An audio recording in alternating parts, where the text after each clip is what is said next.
महिलाओं के लिए आयु छूट को तत्काल बहाल किया जाए। प्रशासनिक और महामारी जनित देरी से प्रभावित अभ्यर्थियों के अधिकारों की रक्षा की जाए और देश भर की स्कूल प्रणालियों में आयु पात्रता को जमीनी सच्चाइयों के अनुरूप एक समान बनाया जाए। जब तक इन मुद्दों का समाधान नहीं होता है तब तक विरोध जो कंटिन्यू हो रहा है वो जारी रहेगा और भर्ती प्रक्रियाओं में जनता का भरोसा लगातार कमजोर हो रहा है। इसलिए मेरा आग्रह है कि सरकार इस मुद्दे को गंभीरता से लेने का काम करे। बहुत बहुत धन्यवाद। श्रीमान हारिस बीरान जी। Thank you, Chairman, sir. Sir, I begin by quoting 3 incidents which happened in different parts of the country. Yesterday in Goa, which was reported in the newspaper today, a 27-year-old Vincent Rodriguez was injured in a road accident and later died. Now, an FIR was lodged against a police official who was there at the rescue site for robbing his gold ornaments worth 8 lakh rupees. Now, in ISBT Delhi as well as in Noida, UP, there has been incidents where people lay on the road for 12 hours, there is nobody to rescue them, and by the time they reach the hospital, they are dead. Now, sir, we cannot afford to be a nation of insensitive people, where there is no compassion and most of all a duty to protect our brethren. Sir, accidents, as far as accidents are concerned, 1,500 accidents happen on a daily basis as far as Indian roads are concerned. Approximately 462 people die as per the report of the Ministry of Road Transport. Now, sir, I was driving in the morning, sir. I saw flex boards in every roundabout, sir.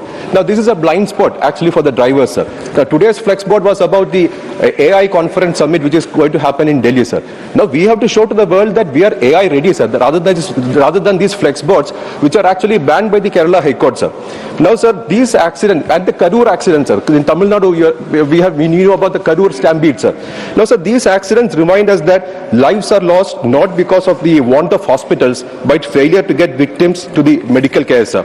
Now, sir, emergency care is not merely a medical service. It is a frontline defense of the right to life guaranteed under Article 21 of the Constitution, which is not symbolic, sir. It demands action, sir. Now, medical science tells us that during accidents, first few minutes determine the survival. The golden hour principle has now evolved into a platinum 10 minutes. If medical assistance does not reach within that time, chances of survival becomes bleak.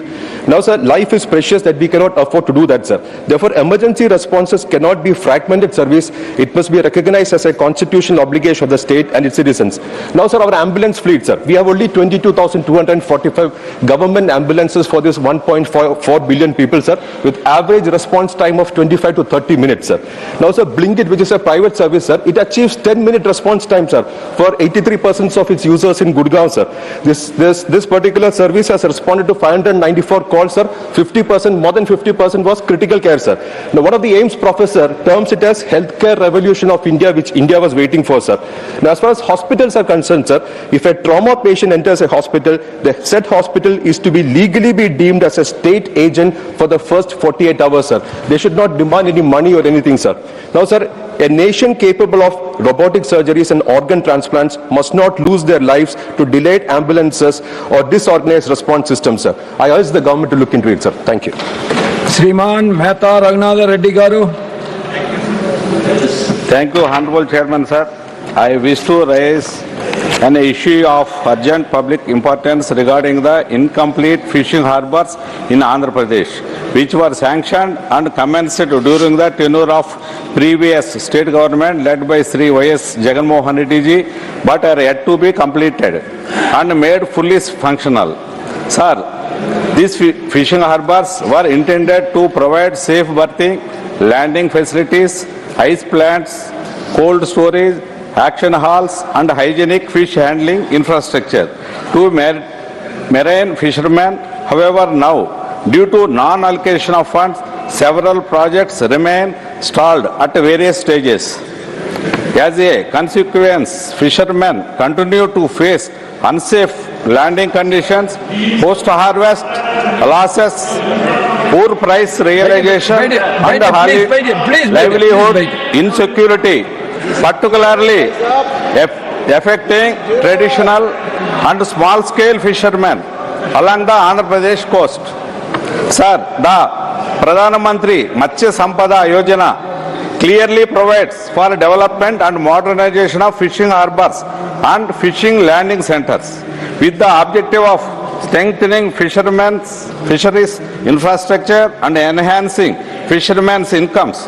In addition, the Sagarmala program, under its port-led development approach, supports coastal infrastructure. In this context, I urge the Honorable Union Government to review the status of incomplete fishing harbors in Andhra Pradesh and extend central financial assistance let him complete. Please take your seat. Let him complete. Under Please, PMMY. Please, Sagarmala. Please take your seat. Let him complete. Sagarmala or any other scheme deems fit. I am telling, please. So as to ensure their time-bound completion. Sir, completing these projects will strengthen the blue economy, improve income security of fishermen and contribute to overall coastal development. Sir, I request the Honorable Government to take sympathetic and proactive steps in the interest of fishermen and coastal communities. Thanking you, sir. Shriman Debashish Samantrai ji. Thank you, Honorable Chairman, sir. My demand is granting Central University status to Rajya University, Cuttack. Sir, at present, Odisha has only one Central University, located in Koraput district. In contrast, several other states have granted multiple Central Universities. For instance, Uttar Pradesh has multiple Central Universities, so has Delhi. Rajasthan has multiple Central Universities, including Central University of Rajasthan and others. Even smaller states such as Himachal Pradesh and Jharkhand have dedicated Central Universities with full academic expansion. Sir, Odisha, despite being a large state with significant tribal population and educational backwardness in many regions, continues to depend only on one central university, which itself faces faculty shortages, infrastructure gap, and limited course expansion. In this context, Rajya University, established in 1868 as Rajya College and later upgraded to a university, stands out as the oldest and most prestigious higher education institution in Odisha. It has produced eminent scholars, administrators, freedom fighters, and national leaders. Located in Cuttack, it enjoys excellent rail and road connectivity, academic legacy, and urban infrastructure necessary for expansion into a full-fledged central university. Granting central university status to Rajya will ensure better central funding and research grants, attract quality faculty and international collaborations, expand interdisciplinary and emerging courses, promote regional balance in higher education. Sir, if equity and cooperative federalism are guiding principles, then Odisha deserves at least one more central university of national stature. Yes. I therefore urge the Honorable Minister of Education to seriously consider upgrading Rajya University to a central university in the larger interest of educational justice and national development. Thank you. Bande Utkal Janani. Honorable Shriman Mallikarjun Kharge ji. Sir, सभापति जी, मैं एक बेहद गंभीर विषय पर सदन का ध्यान आकर्षित करना चाहता हूं। 21वीं सदी में जबकि हम बड़े बड़े सामाजिक विकास के दावे करते हैं, सामाजिक रिफॉर्म की बात करते हैं, हिंदू एक होना इसकी बात करते हैं, तो ओडिशा में एक दलित महिला हेल्पर कम कुक द्वारा तैयार भोजन को समुदाय विशेष के लोग अपने बच्चों को देने से मना कर देते हैं। पिछले 3 महीनों से उस आंगनवाड़ी सेंटर का बाइकॉट चल रहा है। सभापति जी, आंगनवाड़ी सेंटर्स बच्चों के फिजिकल और कॉग्निटिव विकास की बुनियाद है, लेकिन अगर इस तरह के जातिगत पूर्वाग्रह और भेदभाव है तो स्वाभाविक तौर पर इसका असर बच्चों के ग्रोथ पर भी पड़ेगा। इस प्रकार की घटनाएं संविधान के आर्टिकल 21A के तहत शिक्षा के अधिकार को सीधे प्रभावित करती है। आर्टिकल 47 में निहित उस दायित्व के विपरीत है जिसके अनुसार राज्य पर पोषण स्तर बढ़ाने और जन स्वास्थ्य सुधारने की जिम्मेदारी है। मैं आपसे अनुरोध करूंगा कि ऐसे मुद्दे को वर्क प्लेसेस पर होने वाले व्यापक जाति आधारित भेदभाव के संदर्भ में भी देखा जाएगा। हाल में वर्षों में ऐसी कई चिंताजनक घटनाएं सामने आई है जिन पर समय रहते सख्त कार्रवाई की जाती तो आगे की घटनाओं को रोका जा सकता था। कुछ वर्ष पूर्व मध्य प्रदेश में एक व्यक्ति द्वारा एक आदिवासी मजदूर पर पेशाब करने की अमानवीय घटना सामने आई थी जिसने समाज को झकझोर कर दिया। पिछले वर्ष गुजरात में एक 28 वर्षीय दलित सरकारी कर्मचारी ने कथित जातिगत उत्पीड़न से तंग आकर आत्महत्या कर ली। चंडीगढ़ में एक एडीजीपी पुलिस की मृत्यु के बाद स्वयं पुलिस बल के भीतर संस्थागत जातिगत भेदभाव के आरोप लगे।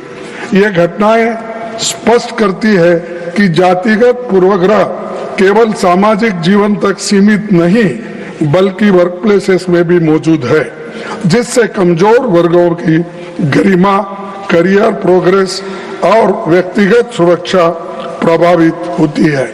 किसी भी कर्मचारी के साथ जाति के आधार पर ऐसा व्यवहार संविधान के आर्टिकल 14, 15 और 17 का उल्लंघन है।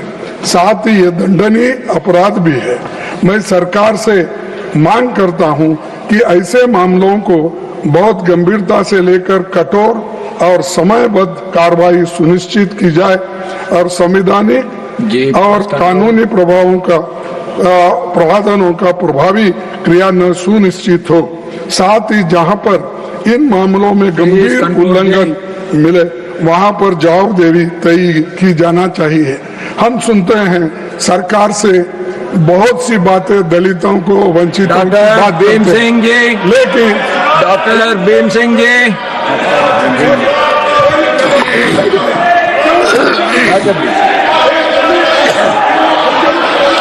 माननीय सभापति महोदय, बिहार राज्य के विभिन्न जिलों में जी राम जी पर आयोजित चौपाल एवं जनसंवाद कार्यक्रमों के दौरान किसानों से संवाद हुआ। किसानों ने सहभागिता की कानून को लेकर संतोष एवं खुशी व्यक्त की।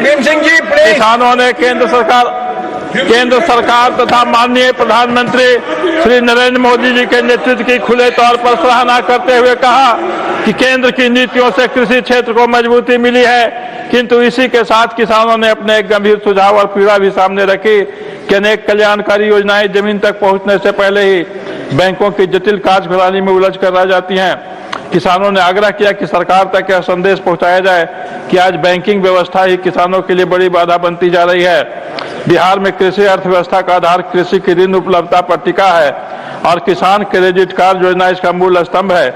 इसके बावजूद वित्तीय वर्ष 25-26 में केसीसी वितरण की स्थिति अत्यंत चिंताजनक बनी हुई है। प्राप्त जानकारी के अनुसार बैंकों द्वारा राज्य के लिए 7,43,291 किसान क्रेडिट कार्ड का लक्ष्य निर्धारित किया गया था, जो स्वयं में अपेक्षाकृत कम प्रतीत होता है। लेकिन इसके बावजूद अब तक केवल 69,173 कार्ड ही वितरित हो पाए हैं, जो कुल लक्ष्य का मात्र 9.31% है। यह आंकड़ा स्पष्ट रूप से दर्शाता है कि योजना का लाभ किसानों तक प्रभावी रूप से नहीं पहुंच पा रहा है। केंद्र सरकार द्वारा केसी योजना के माध्यम से देश के करोड़ों किसानों को कृषि ऋण उपलब्ध कराने के प्रयास किए जा रहे हैं, किंतु बिहार में बैंकों की आनाकानी, एनपीए का बहाना और जटिल प्रक्रियाएं किसानों को पुनः साहूकारों पर निर्भर होने के विवश कर सकती हैं।